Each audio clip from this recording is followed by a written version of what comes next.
Já.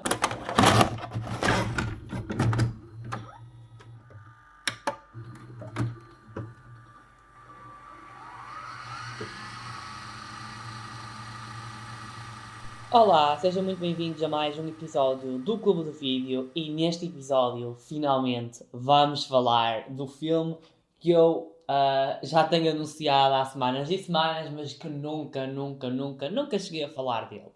Claramente falo de Bem Bom, um filme português que estreou no passado dia 8 de julho de 2021. Ele já tinha sido adiado em novembro, ele era para estrear em novembro do ano passado, mas por causa da pandemia, por causa das restrições que houve na altura, não foi possível estreá-lo nesse período.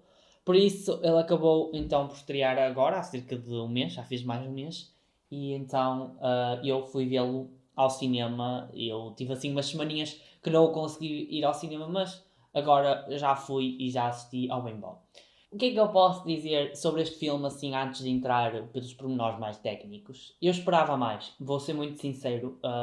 Eu daquilo tinha visto do trailer, também um bocadinho do making of, foi emitido pela RTP uns dias antes da estreia. Esperava muito mais. Mas eu compreendo porque é que o filme se calhar ficou um bocadinho aquém, porque em setembro, outubro, penso por essa altura, vai estrear uma série na RTP1 baseado no filme, com mais cenas e com mais pormenor daquela época das 12. Enfim. Mas pronto. Então, quem realizou o Bem Bom foi Patrícia Sequeira, uma realizadora que costuma estar muito ligada às séries, muito ligada também ao cinema e a tudo mais. Não é uma realizadora desconhecida por mim. Já tinha ouvido falar o nome, ela inclusivamente já fez vários trabalhos que eu assisti. Já quanto ao elenco, temos a encabeçar este filme quatro jovens atrizes fantásticas. São uma das melhores atrizes que temos neste país. Portanto, temos a Bárbara Branco como a Fátima Padinha. Eu vou ser muito sincero que esta foi a personagem que eu menos gostei, não é? A Bárbara esteve muito bem. A Bárbara, aliás, é uma atriz muito boa. Mas eu acho que esta personagem não tinha assim muito sumo se olharmos digamos, em contraste com as outras. Era uma personagem muito mais chatinha, muito mais. Como é que eu posso dizer? Uma personagem mais superficial, de certa forma. Acho que enquanto as outras conseguiram explorar questões mais interessantes, acho que esta ficou muito pela rama. Eu espero que talvez na série explorem um bocadinho mais, porque eu acho que há mais ali qualquer coisa que pode ir além. Depois temos a Lia Carvalho, no papel da Teresa Miguel. Opa, esta personagem é mais parecida fisicamente com a cantora original. A Lia Carvalho é de facto muito parecida com a Teresa Miguel, mesmo na maneira de se mexer no cabelo e tudo mais. É assim, a Lia Carvalho é uma atriz que eu gosto, mas às vezes eu acho que ela é muito inconstante nos seus trabalhos. Há trabalhos que eu acho que ela está muito bem e outros que ela não está assim tão bem. Mas eu, de facto, aqui neste filme eu gostei muito dela. É uma mulher muito forte, uma mulher com muita personalidade. E acho que a Lia conseguiu dar uma Teresa bastante vincada, bastante reivindicativa também, de certa forma. Eu acho que foi uma personagem muito interessante. Depois temos a Carolina Carvalho, outra atriz fantástica, que está no papel da Helena Coelho. Eu acho que talvez foi a atriz que mais brilhou neste filme. Eu acho que a Lia Carvalho, a Carolina Carvalho e a Ana Marta Feira estiveram as três muito bem. A Bárbara Branco também, embora a personagem acho que pudesse ter ido além. Mas eu de facto acho que, digamos que o destaque vai muito para a Carolina Carvalho, no papel da Helena Coelho, porque a Helena Coelho passa ali nos primeiros minutos do filme, não é uma situação, a morte da mãe, no dia do Festival da Canção, e acho que essa cena pedia uma carga emocional bastante pesada, e acho que a Carolina conseguiu dá-la e conseguiu transmitir aqueles sentimentos que tinham que estar lá, sem dúvida alguma. Depois também há outros momentos em que, digamos, mais leves e que ela tem que fazer um papel assim de uma mulher mais dura. E ela são mesmo todas mulheres duras, são mulheres com muita personalidade, mas nesses momentos ela também conseguiu estar muito bem, conseguiu trazer muita empatia pelo público, muita atenção. Eu acho que é uma personagem muito cativante e muito bem trabalhada pela Carolina Carvalho. Por fim, temos a Ana Marta Ferreira, no papel da Laura Diogo, a loira das 12, podemos dizer assim. A Ana Marta Ferreira é uma atriz que eu também gosto muito. Já a conheço de alguns trabalhos que ela fez, nomeadamente de séries, novelas, e acho que é uma atriz muito boa, mas ela aqui conseguiu se exceder, até porque a Laura Diogo é uma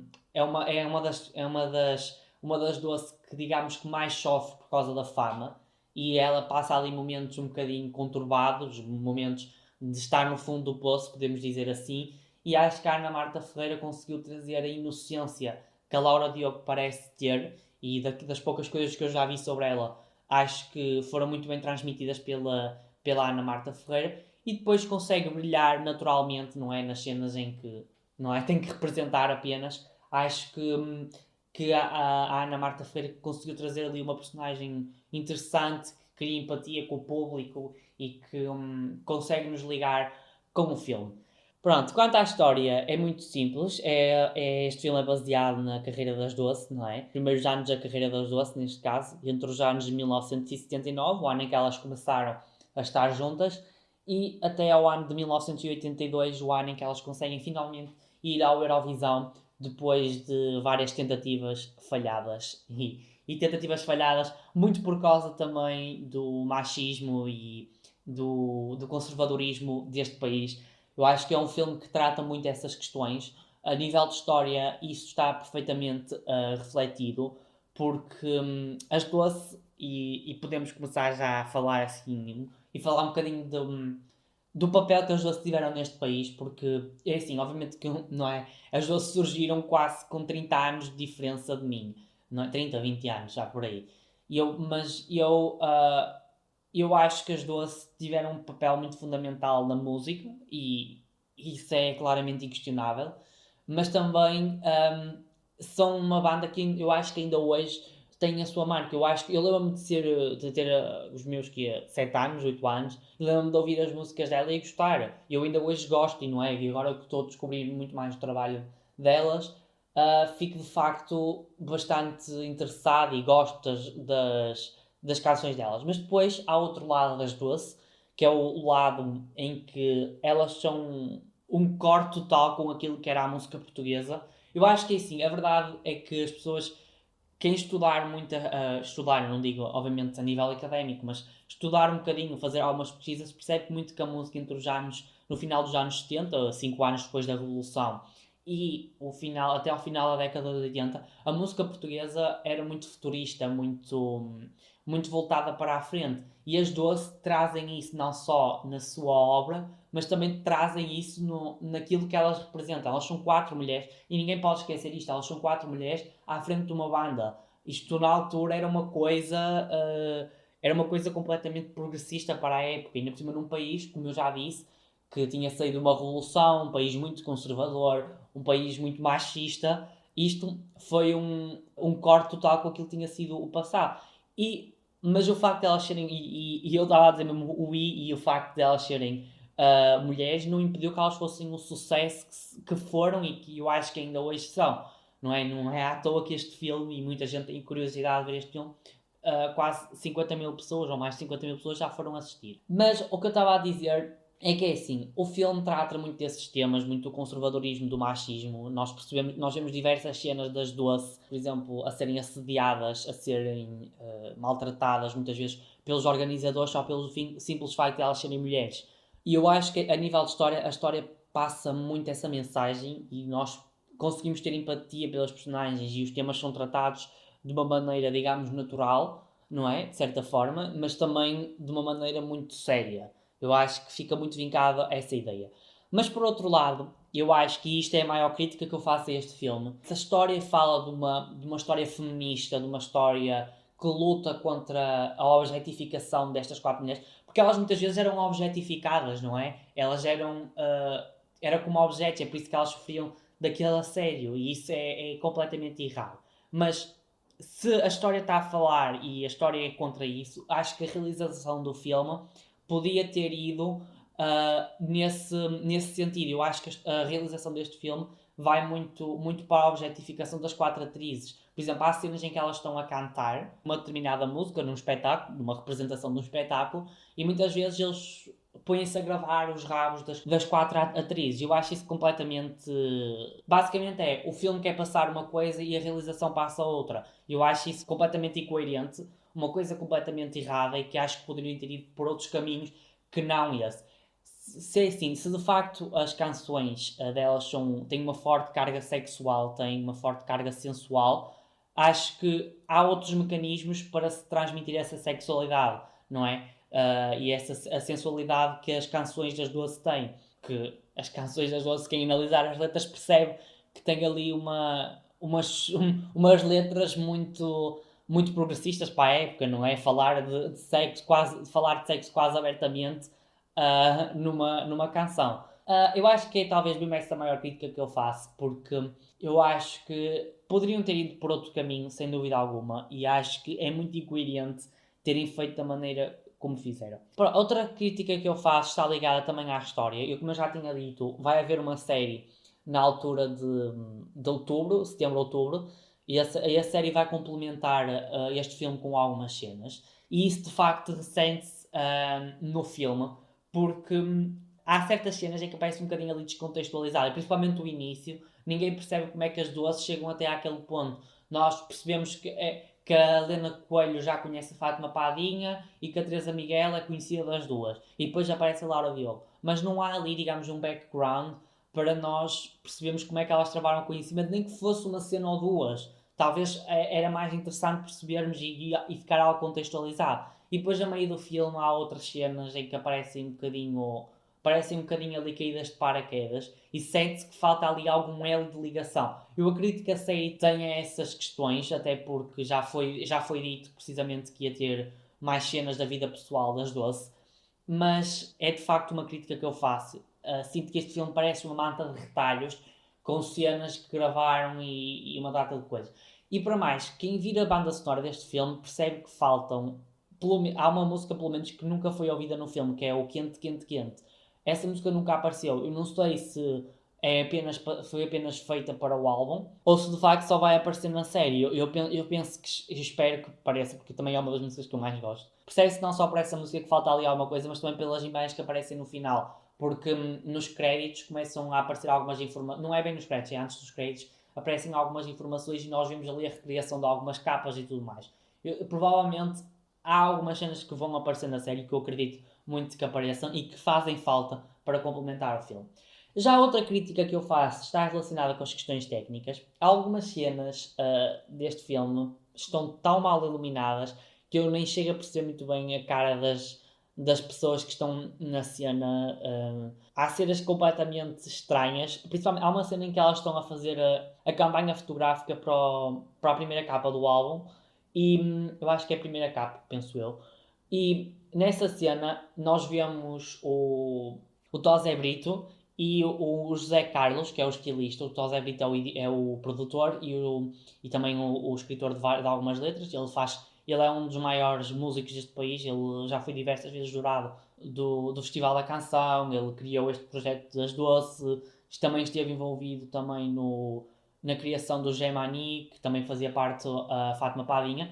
Mas enfim, isto foi um bocado à parte. Pronto, e é nessa cena nós vemos focado então o Tosé Brito e o José Carlos, o estilista, e nós não percebemos muito bem a cara. Aquilo está com uma iluminação completamente estranha. Há ali coisas que eu de facto sinto que ficou um bocadinho aquém. Nota-se muito também que o filme tem um baixo orçamento, ainda no decorrer disto.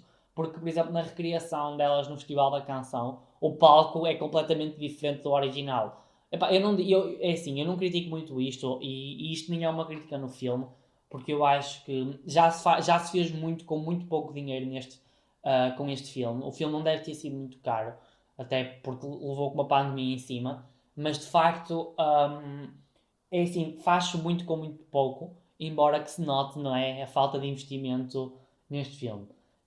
É assim, eu não faço a crítica ao filme, eu faço sim crítica a quem não investe no cinema português, porque nós temos, eu acho que este não é o melhor exemplo, mas de facto nós temos cinema de qualidade no nosso país, temos guionistas ótimos, temos realizadores ótimos, temos atores ótimos. Por exemplo, estas 4 atrizes são fantásticas, mesmo que eu acho que o filme fica muito aquém. Nós temos uma boa mão de obra, temos uma boa matéria-prima, Porque é que nós não fazemos melhor? Porque não há dinheiro. Simplesmente. E é o que eu digo. A falta de investimento neste filme não é uma crítica ao filme, é crítica a quem não investe nele. Mas enfim, é assim. Claro que eu não vou só falar de coisas más. Eu gostei muito das versões feitas pelas 4 atrizes com os maiores sucessos das 12. Por exemplo, o É Demais, o Café com Sal, o Bem Bom, que dá título ao filme, o Amanhã de Manhã, o OKKO, que é uma das minhas músicas favoritas. Portanto, eu gostei muito das versões feitas por elas. Estão muito próximas ao original, mas mantêm a sua essência. E portanto, eu às vezes até dou por mim até a ouvir a versão, digamos, este cover, podemos dizer assim, e gostar tanto como gosto do original.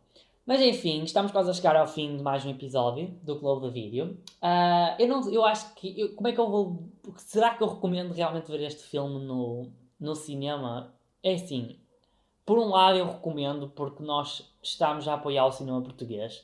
Por outro, eu acho que não é um filme que mereça tanto. E é assim, eu digo isto do cinema português porque eu acho que de facto é dar sinal a quem dá dinheiro, em quem patrociona estes filmes, para perceber que estes filmes precisam de investimento e que há público para os verem. Mas isso é outra conversa e um dia destes eu até falo melhor sobre isto e porque é que eu acho que a cultura neste país... O cinema é só uma pequena parte do facto da cultura neste país não ser investida. A cultura neste país é deixada para segundo plano em prol de coisas absurdas, não é? Pronto, mas eu acho que isto também não é o episódio para falar disto. Eu falei um bocadinho assim pela rama, porque de facto é um bocadinho triste ver que este filme até tinha muito potencial, digamos. Eu não falo dos problemas que tem, eu acho que há ali coisas que poderiam ter sido contornadas, mas há outros problemas, nomeadamente o investimento, como eu já disse, que podiam ter tido um outro destino. Mas enfim, sim, eu por um lado recomendo para apoiar o cinema português, por outro, eu acho que a história não merece assim tanto quanto isso. Acho que se fosse eu agora, eu esperaria pela série. Eu acredito muito que a série vai ser superior, porque a série vai ter mais contextualização de diversas cenas, vai ter momentos, vai ter muito mais cenas da vida delas e que vai dar um outro lado a este filme. Mas enfim, é assim, eu acho que é realmente, se tiverem realmente curiosidade, eu acho que vale a pena. Pelo menos até para conhecer um bocadinho da história das Doce, porque eu acho que as Doce é talvez uma das maiores bandas deste país e foi injustamente, e são muitas vezes injustamente tratadas pela história da música deste país. Eu já ouvi diversas entrevistas dos membros que ainda estão, digamos, no ativo e continuam a dar entrevistas, e elas dizem perfeitamente que são muito maltratadas pela história da música neste país. Na próxima semana vamos para o penúltimo episódio do Clube do Vídeo. Não é? Estamos mesmo quase a chegar ao fim. No final deste mês, esta temporada termina, não é? Mas em breve vai haver novidades sobre este projeto e que eu estou muito ansioso para divulgar, porque vai ser assim uma coisa que eu estou a trabalhar muito e estou a pensar, e acho que era uma coisa que eu já queria há muito tempo, mas que nunca tinha tido coragem, e este podcast deu uma vontade de fazer. Pronto, estamos agora mesmo quase a chegar ao fim, não é? Já tinha dito anteriormente, estávamos mesmo quase a chegar ao fim, mas agora estamos realmente a chegar ao fim. Eu espero que vocês tenham gostado deste episódio. Na próxima semana vamos para o penúltimo episódio. Eu não sei como é que eu vou gravar, porque eu achei terça-feira, dia 10, eu hoje vou levar a vacina. Portanto, quando sair este episódio, eu provavelmente já teria alguns efeitos da vacina. Mas eu na próxima semana não sei como é que eu vou conseguir gravar, mas se não gravar, obviamente que eu vou anunciar devidamente nas redes sociais e o episódio fica adiado para, em vez de acabar no dia 27 de agosto esta temporada, acaba só no dia 3. Mas eu creio que vou conseguir gravar e também eu já tenho mais ou menos o filme definido, portanto não vai ser assim tão difícil fazer a pesquisa e tudo mais. Portanto, eu desejo-vos uma ótima semana e até ao próximo episódio do Clube do Vídeo.